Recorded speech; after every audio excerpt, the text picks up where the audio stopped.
TV देख रहे तमाम दर्शकों का 2022 ਦੀਆਂ पंजाब विधान सभा इलैक्शन ਨੂੰ ਲੈ ਕੇ ਸਵੇਰ ਤੋਂ ਹੀ ਵੋਟਰਾਂ ਦੀਆਂ ਭਾਰੀ ਲਾਈਨਾਂ ਲੱਗਣੀਆਂ ਸ਼ੁਰੂ ਹੋ ਗਈਆਂ ਸੀ ਤੇ ਲੋਕਾਂ ਵੋਟਰਾਂ ਵਿੱਚ ਭਾਰੀ ਉਤਸ਼ਾਹ ਪਾਇਆ ਜਾ ਰਿਹਾ ਹੈ ਆਪਣੇ ਉਮੀਦਵਾਰ ਦੇ ਹੱਕ ਦੇ ਵਿੱਚ ਵੋਟ ਭੁਗਤਣ ਦੇ ਲਈ। ਇਹ 10 ਤਰੀਕ ਨੂੰ ਹੀ ਪਤਾ ਲੱਗੇਗਾ ਕਿਹੜੇ ਉਮੀਦਵਾਰ ਦੀ ਫਤਿਹ ਹੁੰਦੀ ਹੈ ਤੇ ਵੋਟਰ ਕਿਹੜੇ ਉਮੀਦਵਾਰ ਦੇ ਹੱਕ ਵਿੱਚ ਭੁਗਤੇ ਨੇ ਤੇ ਕਿਹਦੀ ਕਿਸਮਤ ਦਾ ਫੈਸਲਾ ਕੀਤਾ ਜਾ ਸਕਦਾ ਹੈ। ਉਤਸ਼ਾਹ ਪਾਇਆ ਜਾ ਰਿਹਾ ਹੈ। ਬਜ਼ੁਰਗ ਵੀ ਅੱਜ ਘਰੋਂ ਵੋਟ ਪਾਉਣ ਦੇ ਲਈ ਨਿਕਲੇ ਨੇ ਤੇ ਆਪਣੇ ਹੱਕ ਦਾ इस्तेमाल कर रहे हैं, अपने चहेते उम्मीदवार के हक में वोटां पा रहे हैं। ये कितनी उम्र है जी इन्हां दी? 97 साल। 97 साल उम्र आ ते इलैक्शन कमीशन वालों बूथां दे उत्ते व्हील चेयर दित्ती गई आ ते तुसी ये बजुर्ग नूं बिना व्हील चेयर तो लैके आ रहे हो, की कारण आ? नहीं ਉਹਦੇ ਵੀਲ ਚੇਅਰ ਤੇ ਪਈ ਪਰ ਪੈਦਲ ਆ ਕੇ ਠੀਕ ਹੈ ਤੁਰ ਲੈਂਦੇ। ਨਹੀਂ 97 ਸਾਲ ਦੇ ਆਪਣੇ ਹੱਕ ਦਾ ਮਤਦਾਨ ਦਾ ਪ੍ਰਯੋਗ ਕਰਨ ਆਏ ਨੇ ਤੇ ਤੁਸੀਂ ਇਹਨਾਂ ਨੂੰ ਵੀਲ ਚੇਅਰ ਤੇ ਕਿਉਂ ਨਹੀਂ ਲੈ ਕੇ ਆਏ? ਕਿਉਂਕਿ ਇਲੈਕਸ਼ਨ ਕਮਿਸ਼ਨ ਵੱਲੋਂ ਇਹ ਖਾਸ ਹਦਾਇਤਾਂ ਵਲੰਟੀਅਰ ਵੀ ਸਕੂਲਾਂ ਦੇ ਲਾਏ ਗਏ ਨੇ ਤੇ ਪਰ ਇਹ 97 ਸਾਲ ਦੇ ਬਜ਼ੁਰਗ ਇਦਾਂ ਪੈਦਲ ਤੁਸੀਂ ਪਹਿਲਾਂ ਲੈ ਕੇ ਆਏ ਹੁਣ ਲੈ ਕੇ ਵੀ ਜਾ ਰਹੇ ਕਿਉਂ ਨਹੀਂ ਲਿਆਂਦੀ ਵੀਲ ਚੇਅਰ? ਨਹੀਂ ਵੀਲ ਚੇਅਰ ਦੇਖੇ ਨੇ ਨਾ ਪਹਿਲਾਂ ਉੱਥੇ। ਤੁਸੀਂ ਵਲੰਟੀਅਰ ਨੂੰ ਕਹੋ ਲੈ ਕੇ ਆਉਣ। ਤੁਹਾਡਾ ਨੇ ਤਾਂ ਨਹੀਂ ਇਹਦੇ ਵਿੱਚ ਕੋਈ ਤੁਰ ਲੈਂਦੇ ਪੈਦਲ ਤੇ ਨਹੀਂ ਤੁਰ ਲੈਂਦੇ ਆ ਜੀ, ਕੋਈ ਚੱਕਰ ਨਹੀਂ ਹੈ ਇਦਾਂ ਦਾ ਜੀ। ਇਲੈਕਸ਼ਨ ਕਮਿਸ਼ਨ ਵੱਲੋਂ ਹਰੇਕ ਬੂਥਾਂ ਦੇ ਉੱਤੇ ਵੀਲ ਚੇਅਰ ਦਿੱਤੀਆਂ ਗਈਆਂ ਨੇ। 97 ਸਾਲ ਦੇ ਬਜ਼ੁਰਗ ਔਰਤ ਨੇ ਪੈਦਲ ਆ ਰਹੇ ਨੇ ਔਰ ਆਪਣੇ ਪੋਤੇ ਦੇ ਨਾਲ ਤੁਰ ਕੇ ਆ ਰਹੇ ਨੇ। ਇਹਨਾਂ ਨੂੰ ਵੀਲ ਚੇਅਰ ਨਹੀਂ ਦਿੱਤੀ ਗਈ। ਨਹੀਂ ਸਰ ਇਹ ਨਹੀਂ। ਹਾਂਜੀ ਹਾਂਜੀ। ਅੱਜ ਤੁਸੀਂ ਆਪਣੇ ਲੋਕਤੰਤਰ ਹੱਕ ਦੀ ਵਰਤੋਂ ਕਰਨ ਆਏ ਹੋ, ਡੈਮੋਕ੍ਰੈਟਿਕ ਰਾਈਟ ਆ ਤੁਹਾਡਾ। ਕੀ ਤੁਸੀਂ ਜੋ 5 ਸਾਲ ਦੀ ਸਰਕਾਰ ਸੀ ਉਹਦੇ ਤੋਂ ਸੰਤੁਸ਼ਟ ਹੋ? ਅਸੀਂ ਕੋਈ ਨਹੀਂ ਹੈਗੇ, ਨਾ ਸਾਨੂੰ ਉਹਨਾਂ ਨੇ ਕੁਝ ਦੇਣਾ ਨਾ ਉਹਨਾਂ ਨੇ ਦੇਣਾ। ਤੁਹਾਨੂੰ ਸਿੱਧੀ ਗੱਲ ਤਾਂ 5 ਸਾਲ ਦੀਆਂ ਵੋਟਾਂ ਵਿੱਚ ਉਹ ਦੇਖੋ ਤੁਹਾਨੂੰ ਦੇਖਦੇ ਰਹੇ ਨੇ ਕੀ ਹਾਲ ਹੋਏ ਆ ਲੋਕਾਂ ਦੇ, ਕੀ ਇਹਨਾਂ ਨੇ ਕੀਤਾ। ਠੀਕ ਹੈ ਨਾ, ਹੁਣ ਵੋਟ ਦਾ ਪਾਣੀ ਆ ਭਾਜੀ, ਹੈ ਨਾ। ਤੁਹਾਡਾ ਲੋਕਤੰਤਰ ਹੱਕ ਆ, ਤੁਸੀਂ ਜਿਹਨੂੰ ਮਰਜ਼ੀ ਪਾਓ, ਪਰ ਸਾਡਾ ਫਰਜ਼ ਇਹ ਆ ਤੁਹਾਡੀ ਆਵਾਜ਼ ਆਵਾਮ ਤੱਕ ਪਹੁੰਚਾਉਣਾ। ਕੀ ਤੁਸੀਂ ਸੰਤੁਸ਼ਟ ਹੋ ਜੋ 5 ਸਾਲ ਦੇ ਕੰਮ ਹੋਏ? ਕੰਮ ਤਾਂ ਤੁਹਾਨੂੰ ਪਤਾ ਹੀ ਜਿਹੜੇ ਹੋਏ ਆ, ਜਿੱਦਾਂ ਇਹਨਾਂ ਨੇ ਕੀਤੇ ਆ। ਬਾਕੀ ਆਪਾਂ ਵੋਟ ਤਾਂ ਦੇਣੀ ਆ ਜੀ, ਠੀਕ ਹੈ ਨਾ। ਉਹ ਤੁਹਾਡਾ ਲੋਕਤੰਤਰ ਹੱਕ ਆ, ਤੁਸੀਂ ਜਿਹਨੂੰ ਮਰਜ਼ੀ ਦਿਓ। ਹਾਂਜੀ ਠੀਕ ਹੈ। ਤੇ ਕਿਹੜੀਆਂ ਚੀਜ਼ਾਂ ਨੂੰ ਆਸ ਤੇ ਰੱਖ ਕੇ ਤੁਸੀਂ ਵੋਟ ਕਰੋਗੇ? ਕੀ ਆਸ ਆ ਤੁਹਾਨੂੰ ਆਉਣ ਵਾਲੀ ਸਰਕਾਰ ਤੋਂ? ਦੇਖੋ ਜੀ ਆਸ ਤੁਹਾਨੂੰ ਪਤਾ ਹੀ ਆਸਾਂ ਤਾਂ ਬਹੁਤ ਹੈਗੀਆਂ। ਮਹਿੰਗਾਈ ਇੰਨੀ ਕੀਤੀ ਹੋਈ ਆ, ਮਹਿੰਗਾਈ ਇੰਨੀ ਕੀਤੀ ਹੋਈ ਆ। ਦੇਖੋ ਰੋਟੀ ਖਾਣੀ ਕਿੰਨੀ ਮੁਸ਼ਕਿਲ ਹੋ ਗਈ ਹੈ ਲੋਕਾਂ ਨੂੰ, ਹੈ ਨਾ। ਆਹੀ ਆਸਾਂ ਵਾ ਸਾਨੂੰ, ਤਾਂ ਹੋਰ ਕੋਈ ਆਸਾਂ ਨਹੀਂ ਹੈਗੀਆਂ। ਠੀਕ ਹੈ, ਧੰਨਵਾਦ। ਇਸ ਵਾਰ ਇਲੈਕਸ਼ਨ ਕਮਿਸ਼ਨ ਵੱਲੋਂ ਜਿਹੜੇ ਨਾਰੀ ਸ਼ਕਤੀ ਨੂੰ ਧਿਆਨ ਵਿੱਚ ਰੱਖਦਿਆਂ ਹੋਇਆਂ ਪਿੰਕ ਬੂਥ ਤੇ ਲੇਡੀਜ਼ ਬੂਥ ਬਣਾਏ ਗਏ ਨੇ। ਇਹਦੇ ਪਿੱਛੇ ਇਲੈਕਸ਼ਨ ਕਮਿਸ਼ਨ ਦਾ ਕੀ ਉਪਰਾਲਾ ਵਾ? ਆਪਣੀ ਜਿਹੜੀ ਨਾਰੀ ਸ਼ਕਤੀ ਆ ਉਹਨੂੰ ਪੰਪ ਅਪ ਕਰਨ ਦੇ ਲਈ ਕੀਤਾ ਗਿਆ ਵੀ ਜਾਂ ਵੀ ਪਿਛਲੇ ਚੁਣਾਵਾਂ 'ਚ ਦੇਖਿਆ ਗਿਆ ਵੀ ਲੇਡੀਜ਼ ਦਾ ਵੋਟ ਪਾਉਣ ਦੇ ਵਿੱਚ ਘੱਟ ਰੁਝਾਨ? ਹਾਂਜੀ ਬਿਲਕੁਲ, ਇਹ ਇਲੈਕਸ਼ਨ ਕਮਿਸ਼ਨ ਦਾ ਬਹੁਤ ਵਧੀਆ ਉਪਰਾਲਾ ਕੀਤਾ ਜੀ।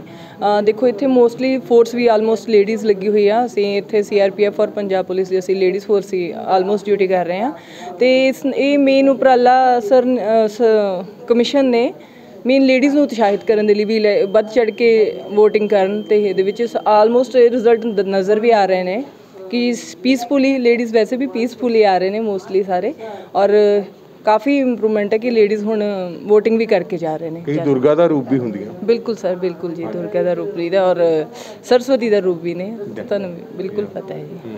ਤੇ ਪੋਲਿੰਗ ਜਿਹੜੀ ਹੋ ਰਹੀ ਸ਼ਾਂਤਮਈ ਤਰੀਕੇ ਨਾਲ ਹੋ ਰਹੀ? ਕੋਈ ਹਾਂਜੀ ਸਰ, ਪਰੇਸ਼ਾਨੀ ਜਾਲੀ ਵੋਟ ਜਾਂ ਕੁਛ ਇਦਾਂ? ਨਹੀਂ ਬਿਲਕੁਲ ਨਹੀਂ, ਬਹੁਤ ਪੀਸਫੁਲੀ, ਬਹੁਤ ਹੀ ਆਰਾਮ ਨਾਲ, ਬਹੁਤ ਅੰਡਰਸਟੈਂਡਿੰਗ ਨਾਲ ਹੋ ਰਹੀ ਹੈ ਜੀ। ਡਿਸਟੈਂਸ ਆਪਣੇ ਆਪ ਮੇਨਟੇਨਸ ਕਰ ਰਹੇ ਨੇ, ਸਾਨੂੰ ਵੀ ਜ਼ਿਆਦਾ ਕੁਛ ਕਿਸੇ ਨਾਲ ਖੇਬਣ ਦੀ ਜ਼ਰੂਰਤ ਨਹੀਂ ਪਈ। ਫੋਲੋ ਹੋ ਰਹੀਆਂ Covid protocol properly sir, properly protocol follow ਹੋ ਰਹੀਆਂ ਨੇ। ਕਾਊਂਟਰ TV ਤੇ ਅੱਜ ਲੋਕਤੰਤਰ ਦੇ ਮੇਲੇ ਦੇ ਵਿੱਚ ਪੰਜਾਬ ਦੇ ਵਿੱਚ ਜਿਹੜਾ ਮੇਲਾ ਲੱਗਾ ਉਹ 'ਚ ਹਿੱਸਾ ਬਣਨ ਆਏ ਹੋ। ਆਪਣਾ ਲੋਕਤੰਤਰੀ ਹੱਕ ਦਾ ਇਸਤੇਮਾਲ ਕਰਨ ਲਈ ਤੁਸੀਂ ਪਹੁੰਚੇ ਹੋ। ਕੀ ਉਮੀਦਾਂ ਲੈ ਕੇ ਤੁਸੀਂ ਆਪਣਾ ਉਮੀਦਵਾਰ ਚੁਣੋਗੇ ਤੇ ਕੀ ਆਸਾਂ ਨੇ ਤੁਹਾਨੂੰ? ਦੇਖੋ ਸਾਡਾ ਕਮਿੰਗ ਟਾਈਮ ਦੇ ਵਿੱਚ ਇਹੀ ਹੈ ਕਿ ਜਿਹੜਾ ਪੰਜਾਬ ਨੂੰ ਇੱਕ ਚੰਗਾ ਸੁਚਾਰੂ ਢੰਗ ਨਾਲ ਜਿਹੜੀ ਸਰਕਾਰ ਦੇ ਸਕੇ ਉਹਨੂੰ ਹੀ ਅਸੀਂ ਅੱਗੇ ਲਿਆਉਣ ਦੀ ਕੋਸ਼ਿਸ਼ ਕਰਾਂਗੇ। ਅਤੇ ਬਾਕੀ ਪੰਜਾਬ ਦੇ ਵਿੱਚ ਜਿਹੜੇ ਬਰਨਿੰਗ ਇਸ਼ੂਜ਼ ਨੇ ਉਹਨਾਂ ਉੱਤੇ ਜਿਨ੍ਹਾਂ ਨੇ ਆਪਣੇ ਡਿਬੇਟਸ ਬਥੇਰੀਆਂ ਸੁਣੀਆਂ ਨੇ ਇਹਨਾਂ ਦੀਆਂ, ਉਹਦੇ ਅਕੋਰਡਿੰਗਲੀ ਜਿਹੜਾ ਅਸੀਂ ਡਿਸਾਈਡ ਕਰਾਂਗੇ ਵੀ ਕਿਹੜੀ ਪਾਰਟੀ ਚੰਗੀ ਹੈ, ਕਿਹਨਾਂ ਦਾ ਕੀ ਅਲਾਇੰਸਿਸ ਨੇ, ਕਿਵੇਂ ਹੈਗਾ ਸਾਰਾ ਇਹਨਾਂ ਦਾ ਸਿਸਟਮ ਸਾਰਾ, ਉਹਦੇ ਹਿਸਾਬ ਨਾਲ ਦੇਖ ਕੇ ਜਿਹੜੀ ਪਾਰਟੀ ਪੰਜਾਬ ਨੂੰ ਇੱਕ ਚੰਗਾ ਐਡਮਿਨਿਸਟ੍ਰੇਟਰ ਦੇ ਸਕਣ, ਚੰਗੀ ਐਡਮਿਨਿਸਟ੍ਰੇਸ਼ਨ ਦੇ ਸਕਣ, ਜਿਹੜੀ ਕਿ ਨਸ਼ਾ ਮੁਕਤ ਔਰ ਇਹ ਜਿਹੜੇ ਨਜਾਇਜ਼ ਧੰਦੇ ਜਾਂ ਜਿਹੜੇ ਰੌਲਾ ਰੱਪਾ ਰੋਜ਼ ਸੁਣੀਦਾ ਇਹਨਾਂ ਤੋਂ ਮੁਕਤ ਕਰ ਸਕਣ। ਸਰ ਤੁਸੀਂ ਇਹ ਮੰਨਦੇ ਹੋ ਵੀ ਐਤਕੀ ਮੁੱਦਾ ਰਹਿਤ ਇਲੈਕਸ਼ਨ ਹੋ ਰਹੇ ਨੇ, ਐਤਕੀ ਜ਼ਿਆਦਾ ਈਗੋ ਨੂੰ ਮੁੱਖ ਰੱਖ ਕੇ ਇਲੈਕਸ਼ਨਸ ਜ਼ਿਆਦਾ ਹੋ ਰਹੀਆਂ, ਮੁੱਦੇ ਤੇ ਜਨਤਾ ਦੇ ਗਾਇਬ ਹੋਏ ਹੋਏ ਇਲੈਕਸ਼ਨ ਦੇ ਵਿੱਚੋਂ? ਮੁੱਦੇ ਤਾਂ ਜਨਤਾ ਨੂੰ ਇਹਨਾਂ ਦੇ ਆਪਣੇ ਮੁੱਦੇ ਨਹੀਂ ਸੁਲਝਦੇ, ਜਨਤਾ ਦੇ ਮੁੱਦੇ ਕੀ ਸਮਝਾਉਣੇ ਨੇ। ਜਿਸ ਤਰ੍ਹਾਂ ਦੇਖਣ 'ਚ ਆ ਰਿਹਾ ਕਈ ਸੀਟਾਂ ਇਦਾਂ ਦੀਆਂ ਨੇ ਉਹਦੇ ਵਿੱਚ ਈਗੋ ਦੀ ਲੜਾਈ ਬਣੀ ਹੋਈ ਆ, ਜਨਤਾ ਦੇ ਮੁੱਦੇ ਗਾਇਬ ਨੇ। ਇਹ ਗਲਤ ਹੈਗਾ ਸਾਰਾ ਕੁਝ। ਇਹ ਸਿਸਟਮ ਜਿਹੜਾ ਨਾ ਸਾਡੇ ਪੋਲੀਟੀਕਲ ਸਿਸਟਮ ਦੇ ਵਿੱਚੋਂ ਇਹ ਖਤਮ ਹੋਣਾ ਚਾਹੀਦਾ। ਪਰਸਨਲ ਈਗੋ ਦੀ ਬਜਾਏ ਸਾਰੇ ਜਿਹੜੇ ਵੀ ਕੋਈ ਡਿਵੈਲਪਮੈਂਟ ਦੀ ਗੱਲ ਕਰਨੀ ਚਾਹੀਦੀ ਆ, ਐਜੂਕੇਸ਼ਨ ਹੈ, ਹੈਲਥ ਹੈ, ਟਰਾਂਸਪੋਰਟ ਆ, ਰੋਡਸ ਹੈਗੀਆਂ ਨੇ, ਇਹਦੇ ਉੱਤੇ ਜ਼ਿਆਦਾ ਇਸ਼ੂ ਤੇ ਜੇ ਗੱਲ ਕਰਨ ਤੇ that will be much better. Thank you for the coming time. ਸਵਾਗਤ ਹੈ ਜੀ ਤੁਹਾਡਾ ਇਨਕਾਊਂਟਰ ਟੀਵੀ ਤੇ। ਅੱਜ ਲੋਕਤੰਤਰ ਦਾ ਮੇਲਾ ਪੰਜਾਬ 'ਚ ਲੱਗਿਆ ਹੋਇਆ, ਤੁਸੀਂ ਉਹਦਾ ਹਿੱਸਾ ਬਣ ਕੇ ਆਏ ਹੋ ਤੇ ਕੀ ਤੁਸੀਂ ਸੋਚ ਕੇ ਆਪਣਾ ਪੂਲ ਕੀਤਾ ਵੋਟ? ਸਾਨੂੰ ਸਰਕਾਰ ਤੋਂ ਬਹੁਤ ਉਮੀਦਾਂ ਹੈਗੀਆਂ ਵਾ। ਅਸੀਂ ਵੋਟ ਇਹੀ ਸੋਚ ਕੇ ਪਾ ਰਹੇ ਹਾਂ ਕਿ ਸਾਡੇ ਆਉਣ ਵਾਲੇ ਟਾਈਮ ਨੂੰ ਸਰਕਾਰ ਜਿਹੜੀ ਹੈ ਸੁਧਾਰੇਗੀ, ਥੋੜ੍ਹਾ ਬਹੁਤ ਵਧੀਆ ਪ੍ਰਬੰਧ ਕੀਤੇ ਜਾਣਗੇ, ਹੋਰ ਸਾਡਾ ਕਪੂਰਥਲਾ ਸ਼ਹਿਰ ਹੋਰ ਵਧੇਗਾ ਅੱਗੇ। ਸਾਨੂੰ ਇਹੀ ਉਮੀਦ ਹੈ ਸਰਕਾਰ ਤੋਂ। ਤੇ ਬਹੁਤ ਵਧੀਆ ਅਰੇਂਜਮੈਂਟ ਹੈਗੇ ਇੱਥੇ, ਲੇਡੀਜ਼ ਲਾਈਨ ਅਲੱਗ ਹੈਗੀ ਹੈ, ਜੈਂਟਸ ਦੀ ਲਾਈਨ ਅਲੱਗ ਹੈਗੀ ਹੈ, ਬਹੁਤ ਵਧੀਆ ਪ੍ਰਬੰਧ ਹੈਗੇ ਹੈ, ਸੁਰੱਖਿਆ ਦੇ ਕਾਫੀ ਵਧੀਆ ਪ੍ਰਬੰਧ ਹੈਗੇ ਹੈ। ਧੰਨਵਾਦ। ਵਾਸੀਆਂ ਦੀ ਤਨ ਮਨ ਧਨ ਜਿੱਦਾਂ ਵੀ ਹੋ ਸਕਦੀ ਹੈ ਸੇਵਾ ਕਰੂੰਗੀ। ਧਨ ਕੋਲੋਂ ਤਾਂ ਨਹੀਂ ਖਰਚ ਸਕਦੀ, ਲੇਕਿਨ ਜਿਹੜਾ ਵਿਕਾਸ ਦਾ ਪੈਸਾ ਆਊਗਾ ਹੈ ਨਾ, ਉਹ ਵਿਕਾਸ ਤੇ ਪ੍ਰੋਪਰ ਯੂਟੀਲਾਈਜ਼ ਹੋਏਗਾ। ਕਿਸੇ ਵੀ ਜਗ੍ਹਾ ਤੇ 1 ਰੁਪਏ ਦੀ ਹੇਰਾਫੇਰੀ ਨਹੀਂ ਹੋਣ ਦੇਵਾਂਗੇ। ਮਤਲਬ ਕਿ MLA ਨਹੀਂ ਬਣਨ ਆਈ, ਹਰ ਵੀਰ ਨੂੰ MLA ਬਣਾਉਂਗੀ। ਹਰ ਭੈਣ ਮੇਰੀ ਕਪੂਰਥਲੇ ਦੀ MLA ਹੋਏਗੀ। ਸੇਵਾਦਾਰ ਬਣ ਕੇ ਵੀਰਾਂ ਨੂੰ ਉਹਨਾਂ ਦਾ ਹਾਲ ਚਾਲ ਪੁੱਛਣ ਜਾਊਂਗੀ ਕਿ ਉਹਨਾਂ ਨੂੰ ਕੋਈ ਮੇਰੇ ਹੁੰਦੇ ਕੋਈ ਤਕਲੀਫ ਤਾਂ ਨਹੀਂ ਆ ਰਹੀ ਹੈ। ਨਸ਼ਾ ਫ੍ਰੀ ਕਰ ਦੂੰਗੀ ਕਪੂਰਥਲਾ, ਝੂਠੇ ਪਰਚਿਆਂ ਤੋਂ ਫ੍ਰੀ ਕਰ ਦੂੰਗੀ, ਗੁੰਡਾਗਰਦੀ ਖਤਮ ਕਰ ਦੇਵਾਂਗੀ, ਕਾਰਪੋਰੇਸ਼ਨ ਦੇ ਗੁੰਡੇ ਟੈਕਸ ਖਤਮ ਹੋ ਜਾਣਗੇ, ਮੈਡੀਕਲ ਸਹੂਲਤ ਪ੍ਰੋਪਰ ਮਿਲੇਗੀ ਜਿਹੜੀ ਚਾਹੀਦੀ ਦਿੱਲੀ ਵਰਗੇ, ਐਜੂਕੇਸ਼ਨ ਬੈਸਟ ਐਜੂਕੇਸ਼ਨ ਦਿੱਤੀ ਜਾਊਗੀ। ਇਸ ਤਰ੍ਹਾਂ ਦੇ ਦਿਓ ਮੈਡਮ ਜੀ, ਵਿਧਾਇਕ ਵੱਲੋਂ ਜਾਂਦੇ ਕਰੋੜਾਂ ਰੁਪਏ ਜਾਂ ਲੱਖਾਂ ਕਰੋੜਾਂ ਰੁਪਇਆ ਜਿਹੜਾ ਰਾਤ ਵੱਡਿਆ ਜਿਹਾ, ਉਸ ਦੇ ਬਾਵਜੂਦ ਵੀ ਤੁਹਾਨੂੰ ਭਾਰੀ ਬਹੁਮਤ ਮਿਲ ਰਿਹਾ, ਕਿਸ ਤਰ੍ਹਾਂ ਦੇ ਦਿਓ? ਦੇਖੋ ਇਹ ਲੋਕਾਂ ਨੂੰ ਇਹ ਇੱਕ ਰਾਜਾ ਤੇ ਰੰਕ ਦੀ ਲੜਾਈ ਹੈਗੀ ਹੈ। ਰਾਜਾ ਨੋਟਾਂ ਨਾਲ ਵੋਟਾਂ ਖਰੀਦ ਰਿਹਾ ਹੈਗਾ, ਮੈਂ ਪਿਆਰ ਦੇ ਨਾਲ ਲੋਕਾਂ ਦੇ ਦਿਲ ਜਿੱਤੇ ਹੈਗੇ ਆ। ਪਰ ਇੱਕ ਮੈਨੂੰ ਕਮੀ ਜ਼ਰੂਰ ਇੱਥੇ ਆ ਕੇ ਮਹਿਸੂਸ ਹੋ ਰਹੀ ਹੈ ਕਿ ਸਿਰਫ ਹਲੇ ਤੱਕ 40% ਵੋਟ ਜਿਹੜੀ ਦਾ ਪਈ ਹੈਗੀ ਆ। ਬਾਕੀ ਵੋਟ ਨਾ ਪੈਣ ਦਾ ਕਾਰਨ ਪਤਾ ਕਿਉਂ ਆ? ਕਿ ਜਿਹੜੀ ਉਹਨੇ ਕੋਸ਼ਿਸ਼ ਕਰ ਰਿਹਾ ਪ੍ਰੈਸ਼ਰ ਨਾਲ, ਜਿਹੜੀ ਉਹਨੇ ਜਾਲੀ ਵੋਟ ਭੁਗਤਾਣੀ ਆ, ਉਹ 3 ਵਜੇ 3:30 4 ਵਜੇ ਤੋਂ ਬਾਅਦ ਭੁਗਤਾਣੀ ਹੈਗੀ ਆ। ਹਲੇ ਉਹਨੂੰ ਪਤਾ ਕਿ ਪ੍ਰੋਸੈਸ਼ਨ ਜਿਹੜਾ ਐਡਮਿਨਿਸਟ੍ਰੇਸ਼ਨ ਤੇ ਉਹਨਾਂ ਦਾ ਪੂਰਾ ਕੰਟਰੋਲ ਹੈ। ਪੁਲਿਸ ਆਫੀਸਰਸ ਵੀ ਪੂਰਾ ਕੋਆਪਰੇਟ ਕਰ ਰਿਹਾ ਇਸ ਟਾਈਮ ਦੇ ਉੱਤੇ ਵੀ। ਲਾਸਟ ਜਦੋਂ ਲੱਗੇਗਾ ਕਿ ਹੁਣ ਲੋਕਾਂ ਨੂੰ ਲੱਗਦਾ ਕਿ ਕੰਮ ਠੀਕ ਠਾਕ ਚੱਲ ਰਿਹਾ, ਲਾਸਟ ਜਿਹੜੇ ਉਹਨੇ ਜਾਲੀ ਵੋਟ ਭੁਗਤਾਣੀ ਆ, ਉਸ ਕਰਕੇ ਹਾਲੇ ਤੱਕ 40% ਦੀ ਵੋਟ ਭੁਗਤੀ ਹੈ।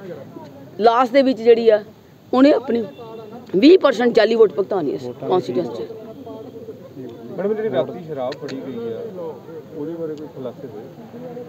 ਖੁਲਾਸੇ ਦੇਖੋ ਇਸ ਟਾਈਮ ਤਾਂ ਹਲੇ ਪੁਲਿਸ ਆਫੀਸਰਸ ਦੇ ਉੱਪਰ ਟੋਟਲ ਪ੍ਰੈਸ਼ਰ ਆਉਣਾ ਗੁਰਜੀਤ ਸਿੰਘ ਦਾ ਹੈਗਾ ਵਾ, ਕਿਉਂਕਿ ਹੁਣ ਵੀ ਵੰਡੀ ਜਾ ਰਹੀ ਸੀ, ਪੈਸੇ ਵੀ ਵੰਡੇ ਜਾ ਰਹੇ। ਹਲੇ ਵੀ ਵੋਟਾਂ ਦੇ ਵਿੱਚ ਕਿਹੜੀ ਕਾਲਨੀ 'ਚ ਗਏ ਸੀਗੇ? ਪਰਚੀ ਨਾਲ ਪੈਸੇ ਚੂੜਵਾਲ ਚੌਂਕੀ ਤੇ ਅਸੀਂ 2 ਘੰਟੇ ਘੁੰਮੇ ਆ, ਲੇਕਿਨ ਵੰਡਣ ਵਾਲੇ ਬੰਦੇ ਇੰਨੇ ਤਿੱਖੇ ਆ ਕਿਉਂਕਿ ਉਹ 20-20 ਸਾਲ ਦੇ ਪੁਰਾਣੇ ਵੰਡਣ ਵਾਲੇ ਹੈਗੇ ਨੇ।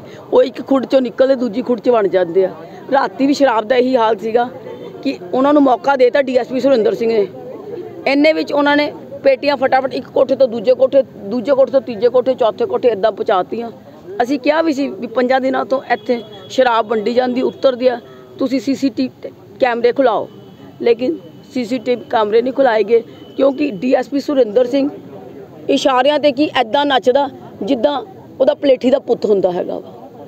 ਸ਼ਰਾਬ ਤੇ ਦਾਰੂ ਦੇਣ ਤੋਂ ਬਾਵਜੂਦ ਵੀ ਜਿਹੜੀ ਜਨਤਾ ਬਦਲਾਅ ਚਾਹੁੰਦੀ ਆ, ਜਨਤਾ ਅੱਕ ਚੁੱਕੀ ਹੈਗੀ ਹੈ। ਜਨਤਾ ਖੁਦ ਗਰੀਬ ਬੰਦੇ ਕਹਿੰਦੇ ਆ ਵੀ ਸਾਨੂੰ ਦਿੱਤਾ ਕੀ ਆ? ਆਪ ਮਹਿਲ ਖੜੇ ਕਰ ਲੈ, ਅਰਬਾਂ ਰੁਪਈਆ ਕਹਿੰਦੇ ਇਕੱਠਾ ਕਰ ਲੈ, ਸਾਨੂੰ ਕੋਠਾ ਨਹੀਂ ਪਾ ਕੇ ਦਿੱਤਾ। ਕਹਿੰਦੇ ਕੋਠਾ ਸਿਰਫ ਉਹਦਾ ਪਿਆ ਜਿਹੜਾ ਚਿੱਟਾ ਵੇਚਦਾ ਪਿਆ ਹੈਗਾ। ਬਿਜ਼ਨਸਮੈਨ ਇੰਨੇ ਘੁੱਟਣ ਦੇ ਵਿੱਚ ਐਦਾਂ ਘੁੱਟਣ ਮਹਿਸੂਸ ਕਰ ਰਹੇ ਆ ਕਿਉਂਕਿ ਉਹੀ ਆੜਤੀ ਹੈ ਜਿਨ੍ਹਾਂ ਦੀਆਂ ਇੱਕ ਰਾਤ 'ਚ ਕਿਤਾਬਾਂ ਚੱਕ ਲਿੱਤੀਆਂ ਸੀਗੀਆਂ, ਉਹਨਾਂ ਨੂੰ ਡਰਾਇਆ ਹੋਇਆ ਹੈਗਾ ਵਾ।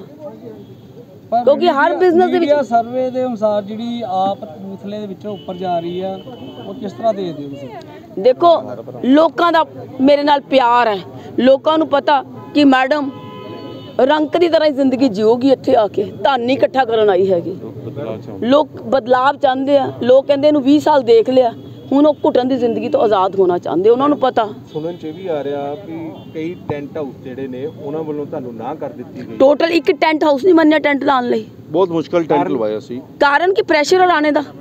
ਕਈ ਬੂਥਾਂ ਤੇ ਦੇਖਣ 'ਚ ਆ ਰਿਹਾ ਤੁਹਾਡੇ ਵਰਕਰ ਹੈ ਹੀ ਨਹੀਂ, ਖਾਲੀ ਬੂਥ ਨਹੀਂ, ਬੂਥ ਨਾ ਨਾ ਨਾ ਨਾ ਨਾ ਇਹ ਚੀਜ਼ ਨਹੀਂ ਹੈਗੀ, ਡਰਾਏ ਹੋਏ ਹੈਗੇ ਨੇ। ਸਿਰਫ ਇੱਕ ਇੱਦਾਂ ਦੀ ਦਹਿਸ਼ਤ ਦੀ ਜ਼ਿੰਦਗੀ ਇਸ ਕਪੂਰਥਲੇ ਨੂੰ ਦਿੱਤੀ ਹੋਈ ਹੈ ਨਾ, ਇਹ ਕਹਿ ਕੇ ਕਿ ਜੇ ਮੈਂ ਆ ਗਿਆ, ਜੇ ਨੇ ਵੀ ਡਰਾਇਆ ਹੋਇਆ ਹਲੇ ਤੱਕ। ਲੋ ਇੱਥੇ ਤੱਕ ਕਿਹਾ ਗਿਆ ਕਰ ਲੋ 20 ਤਰੀਕ ਤੱਕ, 21ਵੀਂ ਤਰੀਕ ਤਾਂ ਮੇਰੀ ਹੈਗੀ ਆ। ਕੱਲ ਦੀ ਇੱਕ ਘਟਨਾ ਹੋਈ ਆ ਸਾਡੇ ਸੀਨੀਅਰ ਪੱਤਰਕਾਰ ਦੇ ਨਾਲ, ਇੱਕ ਪੁਲਿਸ ਅਫਸਰ ਵੱਲੋਂ ਡੀਐਸਪੀ ਸੁਰਿੰਦਰ ਸਿੰਘ ਨੇ ਸਾਫ਼ ਕਿਹਾ ਪੱਤਰਕਾਰ ਨੂੰ, ਮੈਨੂੰ ਪੁੱਛ ਲਓ ਸਕੇਤ ਗੁਪਤੇ ਨੂੰ, ਕਹਿੰਦਾ ਤੂੰ ਮੈਡਮ ਮੰਜੂ ਰਾਣਾ ਦਾ ਸੀਨੀਅਰ ਪੱਤਰਕਾਰ ਨਾਲ ਬਦਤਮੀਜ਼ੀ ਹੋਈ ਪੁਲਿਸ ਵੱਲੋਂ। ਸੁਰਿੰਦਰ ਡੀਐਸਪੀ ਸੁਰਿੰਦਰ ਕਰ ਰਿਹਾ। ਕੱਲ ਨੂੰ ਜੇ ਤੁਸੀਂ ਐਮਐਲਏ ਬਣਦੇ ਹੋ ਹੋਪਲੀ, ਤੇ ਪੱਤਰਕਾਰਾਂ ਦੇ ਲਈ ਕੀ ਪ੍ਰਾਇੋਰਟੀ ਹੋਊਗੀ? ਕਿਉਂਕਿ ਇਹ ਲੋਕਤੰਤਰ ਦਾ ਚੌਥਾ ਥੰਮ। ਕਾਰਨ ਕੀ ਹੈ, ਐਦਾਂ ਦਾ ਡੀਐਸਪੀ ਸੁਰਿੰਦਰ ਸਿੰਘ ਵਰਗਾ ਮੈਂ ਕਪੂਰਥਲੇ 'ਚ ਪੈਦਾ ਹੀ ਨਹੀਂ ਹੋਣ ਦਊਂਗੀ। ਇਹ ਤੋਂ ਕੀ ਸਿੱਧ ਹੁੰਦਾ? ਪੱਤਰਕਾਰਾਂ ਨੂੰ ਵੀ, ਪੱਤਰਕਾਰਾਂ ਦੀ ਵੀ ਜ਼ਿੰਦਗੀ ਉਹਨੇ ਟਰਾਈ ਹੋਈ ਹੈ, ਕਿਉਂਕਿ ਹਰ ਬੰਦੇ ਦਾ ਉਹਦਾ ਇੱਕੋ ਹੀ ਉਹਦਾ ਹੈਗਾ ਵੀ ਚੱਕ ਲਓ ਪਰਚਾ ਪਾ ਦਿਓ। ਲੇਕਿਨ ਇਹ ਸੀ ਕਿ ਸਕੇਤ ਗੁਪਤਾ ਜੀ ਨਿਡਰ ਹੈਗੇ ਆ, ਉਹਨਾਂ ਨੇ ਜਾ ਕੇ ਧਰਨਾ ਲਾ ਲਿਆ, ਜਿਸ ਕਰਕੇ ਐਸਐਸਪੀ ਨੂੰ ਮਾਫੀ ਮੰਗਣੀ ਪਈ ਹੈਗੀ ਆ। ਕੱਲ ਨੂੰ ਐਮਐਲਏ ਬਣਦੇ ਹੋ, ਸਰਕਾਰ ਬਣਦੀ ਹੈ, ਤੇ ਪੱਤਰਕਾਰਾਂ ਦੀ ਸੁਰੱਖਿਆ ਲਈ ਜਾਂ ਪ੍ਰਾਇੋਰਟੀ ਦੇ ਲਈ ਤੁਹਾਡੇ ਵੱਲੋਂ ਕੀ ਕਦਮ ਚੱਕੇ ਜਾਣਗੇ? ਹਰ ਕਦਮ ਚੱਕਿਆ ਜਾਊਗਾ। ਪੱਤਰਕਾਰਾਂ ਨੂੰ ਵੀ ਪਤਾ ਲੱਗੂਗਾ ਕਿ ਪੱਤਰਕਾਰੀ ਕਿੱਦਾਂ ਕਰਨੀ ਹੈਗੀ ਆ। ਡੈਮੋਕ੍ਰੇਸੀ ਦਾ ਚੌਥਾ ਪਿੱਲਰ ਹੈ। ਦੇਖੋ, ਇਸ ਟਾਈਮ ਜੰਗਲ ਰਾਜ ਹੈ ਕਪੂਰਥਲੇ ਦੇ ਵਿੱਚ।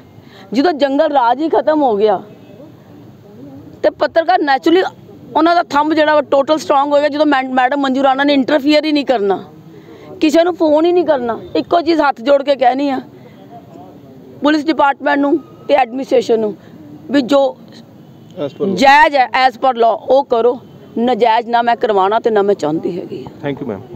ਪਿਛਲੇ ਦਿਨੀ ਕਪੂਰਥਲੇ ਦੇ ਵਿੱਚ ਇੱਕੋ ਹੀ ਬ੍ਰਾਂਡ ਦੀ ਸ਼ਰਾਬ ਫੜੀ ਜਾ ਰਹੀ ਆ, ਤੇ ਪਿਛਲੇ ਦਿਨੀ ਕਿਸੇ ਕੈਂਡੀਡੇਟ ਵੱਲੋਂ ਉਹ ਸ਼ਰਾਬ ਫੜੀ ਗਈ ਆ, ਸਕੂਟਰੀ ਫੜੀ ਗਈ ਆ, ਬਟ ਜਿਹੜਾ ਐਕਸਕਿਊਜ਼ ਆ ਉਹ ਕਿੱਦਾਂ ਭੱਜ ਜਾਂਦੇ ਨੇ। ਕੱਲ ਵੀ ਫੜੀ ਗਈ ਆ। ਦੇਖੋ ਜੀ, ਪੁਲਿਸ ਦਾ ਇੱਕੋ ਹੀ ਜਵਾਬ ਆ, ਅਸੀਂ ਪਰਚਾ ਕਰਾਂਗੇ, ਅਸੀਂ ਬੰਦਾ ਫੜਾਂਗੇ। ਜੀ ਰਾਣਾ ਗੁਰਜੀਤ ਸਿੰਘ ਪਿਛਲੇ 2-3 ਦਿਨ ਤੋਂ ਸ਼ਹਿਰ 'ਚ ਪੂਰਾ ਪੈਸਾ ਭਰਾ ਰਿਹਾ। ਅੱਜ ਵੀ ਬੂਥਾਂ ਉੱਪਰ ਪੈਸੇ ਵੰਡੇ ਜਾ ਰਹੇ ਉਹਦੇ, ਔਰ ਸ਼ਰਾਬ ਜਿਹੜੀ ਆ ਖੁੱਲੀ ਵੰਡੀ ਜਾ ਰਹੀ ਆ। ਅਸੀਂ 2 ਵਾਰ ਸ਼ਿਕਾਇਤ ਕਰ ਚੁੱਕੇ ਹਾਂ ਪੁਲਿਸ ਨੂੰ, ਔਰ ਉਹ ਪੁਲਿਸ 1 ਘੰਟਾ ਲਾਉਂਦੀ ਉੱਥੇ ਪਹੁੰਚਣ ਵਾਸਤੇ, ਜਦ ਨੂੰ ਜਿਹੜੀ ਸ਼ਰਾਬ ਆ ਗਾਂਹਪਛਾਂ ਕਰਨ ਦੇ ਪੁਲਿਸ ਸਾਹਿਬ ਵੀ। ਜਿਹੜਾ ਲੋਕਲ ਪ੍ਰਸ਼ਾਸਨ ਆ ਉਹ ਰਾਣਾ ਗੁਰਜੀਤ ਸਿੰਘ ਨਾਲ ਰਲਿਆ ਹੋਇਆ, ਰਲ ਕੇ ਕੰਮ ਕਰ ਰਿਹਾ, ਔਰ ਜਿਹੜਾ ਇਲੈਕਸ਼ਨ ਕਮਿਸ਼ਨ ਦੇ ਪ੍ਰਬੰਧ ਹੈ ਉਹ ਬਹੁਤ ਵਧੀਆ। ਸਰ, ਕੋਈ ਐਵੀਡੈਂਸ ਤੁਹਾਡੇ ਵੱਲੋਂ ਹੈਗੀ ਆ ਜੀ? ਮੈਂ ਬਾਬਾ ਦੀਪ ਸਿੰਘ ਨਗਰ ਫੋਨ ਕੀਤਾ ਜੀ ਵੀ ਅਸੀਂ ਸਰ ਉੱਥੇ ਸ਼ਰਾਬ ਹੈਗੀ ਰਾਣੇ ਦੀ ਸ਼ਟਰ ਦੇ ਅੰਦਰ ਪਈ ਆ, ਕਈ ਸੌ ਪੇਟੀਆਂ ਪਈਆਂ ਉੱਥੇ। ਕੋਈ ਅਸੀਂ ਪਹੁੰਚੇ ਆ ਜੀ, ਉੱਥੇ 2 ਗੱਡੀਆਂ ਹੋਰ ਆ ਗਈਆਂ ਬਦਮਾਸ਼ਾਂ ਦੀਆਂ ਉਹਦੀਆਂ। ਸੋ ਮੈਂ ਸਮਝਦਾ ਕਿ ਜਿਹੜਾ ਪ੍ਰਸ਼ਾਸਨ ਹੈ, ਜਿਹੜਾ ਪੁਲਿਸ ਪ੍ਰਸ਼ਾਸਨ ਨਾਲ ਰਲਿਆ ਹੋਇਆ। ਇਲੈਕਸ਼ਨ ਕਮਿਸ਼ਨ ਨੂੰ ਰਿਟਨਲੀ ਕੰਪਲੇਂਟ ਦਿੱਤੀ, ਰਿਟਨਲੀ ਜਿਹੜਾ ਐਡਵੋਕੇਟ ਬੈਠੇ ਨੇ, ਜਿਹੜਾ ਇਲੈਕਸ਼ਨ ਕਮਿਸ਼ਨ ਦਾ ਅਬਜ਼ਰਵਰ ਹੈ ਇੱਥੇ, ਮੈਨੂੰ ਨਾਮ ਭੁੱਲ ਗਿਆ ਉਹਨਾਂ ਦਾ ਕੀ ਆ, ਉਹਨਾਂ ਨੂੰ ਮੈਂ ਖੁਦ ਫੋਨ ਕੀਤਾ। ਸੁਨਾਕਰ ਖਰੇ ਸੁਦਾਕਰ ਰਾਓ, ਉਹਨਾਂ ਨੂੰ मैं खुद फ़ोन किया। वो कहते मैं उनको बोल रहा हूँ, लेकिन जब वो बोल रहे होते हैं तो तब तक वो शराब और कहीं उठा के ले जाते होते हैं। सर, ਜਿਹੜਾ ਡੈਮੋਕ੍ਰੇਸੀ ਦਾ 4th ਪਿਲਰ ਆ ਜੀ, ਕੱਲ ਉਹਦੇ ਨਾਲ ਵੀ ਬਦਤਮੀਜ਼ੀ ਹੋ ਗਈ ਪੱਤਰਕਾਰ। ਜੀ ਦੇਖੋ ਜੀ, ਮੈਂ ਤੁਹਾਨੂੰ ਪਹਿਲਾਂ ਬੇਨਤੀ ਕਰ ਚੁੱਕਾ ਕਿ ਕਪੂਰਥਲੇ ਦੇ ਵਿੱਚ ਬਹੁਤ ਹੰਕਾਰ ਹੋ ਗਿਆ ਰਾਣਾ ਗੁਰਜੀਤ ਸਿੰਘ ਨੂੰ, ਕਿਉਂਕਿ ਉਹਨੂੰ ਆਪਣੇ ਪੈਸੇ ਤੇ ਆਪਣੇ ਸ਼ਰਾਬ ਦੇ ਉੱਪਰ ਪੂਰਾ ਮਾਣ ਆ, ਔਰ ਉਹਨੂੰ ਉਹ ਲੋਕ ਕਪੂਰਥਲੇ ਲੋਕਾਂ ਨੂੰ ਗੁਲਾਮ ਸਮਝਦਾ। ਪਰ ਇਸ ਵਾਰ ਜਿਹੜੇ ਲੋਕ ਆ ਉਹ ਰਣਜੀਤ ਸਿੰਘ ਖੋਜੇਵਾਲ ਨੂੰ ਆਪਣੇ ਆਸ਼ੀਰਵਾਦ ਦੇ ਰੂਪ ਦੇ ਵਿੱਚ ਕਮਲ ਦਾ ਬਟਨ ਦਬਾ ਕੇ ਕਪੂਰਥਲੇ ਨੂੰ ਬਦਲਣਾ ਚਾਹੁੰਦੇ ਆ।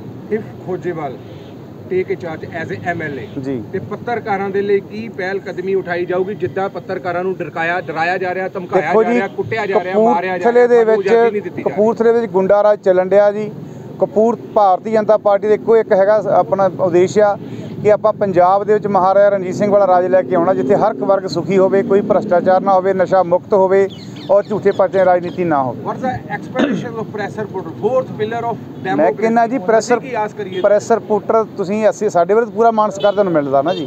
ਉਹ ਤਾਂ ਰਾਣਾ ਗੁਰਜੀਤ ਸਿੰਘ ਹੀ ਸਾਰਾ ਕੁਛ ਕਰ ਰਿਹਾ ਜੋ ਕੁਛ ਕਰ ਰਿਹਾ, ਕਿਉਂਕਿ ਉਹਨੂੰ ਹੰਕਾਰ ਹੋ ਗਿਆ ਕਿ ਹੁਣ ਬੰਦਾ ਸਮਝਦਾ ਨਹੀਂ। ਪੱਤਰਕਾਰ ਨੂੰ ਬਦਤਮੀਜ਼ੀ ਨਾਲ ਬੋਲਿਆ ਗਿਆ। ਬਰਦਰ ਮੈਂ ਕਹਿੰਦਾ ਕਿਉਂਕਿ ਉਹਨੂੰ ਬੰਦਾ ਨਹੀਂ ਸਮਝਦਾ ਯਾਰ।